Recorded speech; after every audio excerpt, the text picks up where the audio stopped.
Hi, welcome to యూఏటీవీ.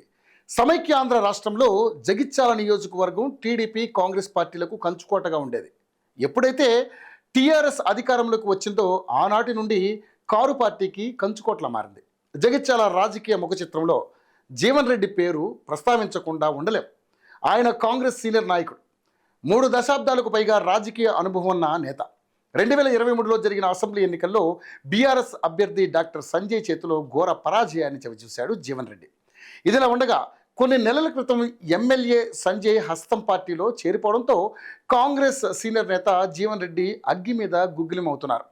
నేను నియోజకవర్గంలో ఉండగా ఎలా ఎమ్మెల్యే సంజయ్ని పార్టీలో చేర్చుకుంటారు అంటూ పార్టీ హైకమాండ్పై మండిపడుతున్నారు జీవన్ రెడ్డి.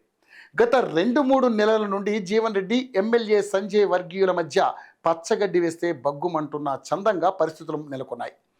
కాంగ్రెస్లో చేరిన ఎమ్మెల్యే సంజయ్ కూడా జగిత్యాల నియోజకవర్గాన్ని తన గుప్పెట్లోకి తీసుకోవాలని ప్రయత్నాలు మొదలుపెట్టాడు. ఇక నుండి పార్టీలో అన్ని పదవులు తమ వర్గీయులకే ఇవ్వాలని రాష్ట్ర అధిష్టానంతో పట్టుబడుతున్నారట.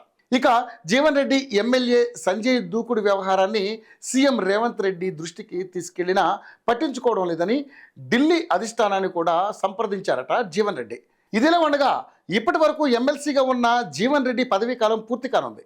ఇదే అదునుగా ఎమ్మెల్యే సంజయ్ కొంత దూకుడు పెంచారట.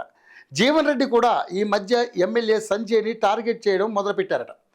బీఆర్ఎస్ ఎమ్మెల్యే సంజయ్ని ఎలా చేర్చుకుంటారని డైరెక్ట్గా సీఎం రేవంత్ రెడ్డిని నిలదీసిన ఘటికుడు జీవన్ రెడ్డి. ప్రస్తుతం జీవన్ రెడ్డి అసంతృప్తితో ఉన్నారు. నియోజకవర్గంలో ఇద్దరి మధ్య ఆధిపత్య పోరు విపరీతంగా పెరిగిపోయింది.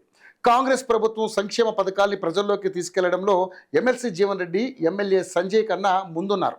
ఇదిలా ఉండగా జగిత్యాల పరిసర ప్రాంతాల్లో ఇసుక క్వారీలు లేకపోవడంతో ఇందిరమ్మ ఇళ్ల నిర్మాణానికి ఇసుక అందుబాటులో లేకపోవడంతో ఇబ్బందిగా మారింది. గతంలో రామాలయం వద్ద ఇసుక స్టాక్ పాయింట్ ఏర్పాటు చేసి నిర్వహణ లోపంతో మూసివేశారు. నిర్మాణ రంగానికి ఇసుక అందుబాటులో లేకపోవడంతో నిర్మాణ రంగం కుంటుపడుతోంది. ఇందిరమ్మ ఇళ్ల నిర్మాణానికి ఇసుకని అందుబాటులోకి తీసుకురావాలని సీఎం రేవంత్ రెడ్డి ప్రభుత్వం నిర్ణయం తీసుకుంది. జగిత్యాలలో ఇసుకని అందుబాటులోకి తీసుకొచ్చేందుకు ధర్మశాలలో ఇసుక స్టాక్ని ఏర్పాటు చేయాలని జీవన్ రెడ్డి డిమాండ్ చేశారు.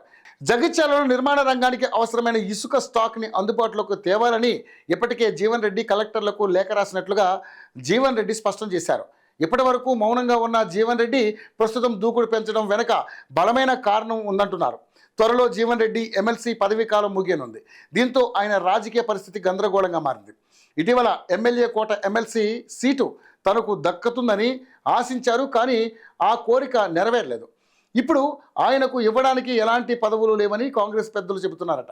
ఆయనకు పదవి రావాలంటే మరో ఏడాది ఆగాల్సిందే అంటూ బుజ్జగిస్తున్నారట. అయితే అప్పటి వరకు తాను వెయిట్ చేయలేనని కాంగ్రెస్ అధినాయకత్వంతో తన అభిప్రాయాన్ని చెప్పేశారట జీవన్ రెడ్డి. ఈ నేపథ్యంలో తనకు కాంగ్రెస్ పార్టీలో కీలక పదవి రానుందని తన అనుచర గణంతో చెబుతున్నారట జీవన్ రెడ్డి. అయితే ఇదే సమయంలో జగిత్యాల ఎమ్మెల్యేగా ఉన్న సంజయ్ తనదైన శైలిలో రాజకీయాలకు పదును పెడుతున్నారట.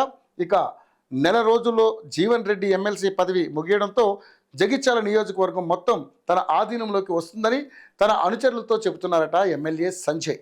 ఇప్పటి వరకు తన రాజకీయాల్లో అన్ని విధాలుగా సహకరించిన జగిత్యాల నాయకులకు పదవులు ఇప్పించుకుంటారని బల్లగుద్ది చెబుతున్నారట.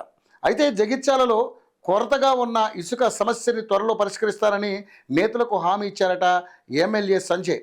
దీంతో డాక్టర్ సంజయ్ అనుచరులు ఆనందపడుతూ సంబరాలు చేసుకుంటున్నారట. అయితే ఇన్నాళ్ళు సైలెంట్గా జీవన్ రెడ్డి దూకుడు పెంచడంతో ఈ సమస్యకు త్వరలో శుభం కార్డు వేయాలని కాంగ్రెస్ నేతలు ఒక నిర్ణయానికి వచ్చారని సమాచారం.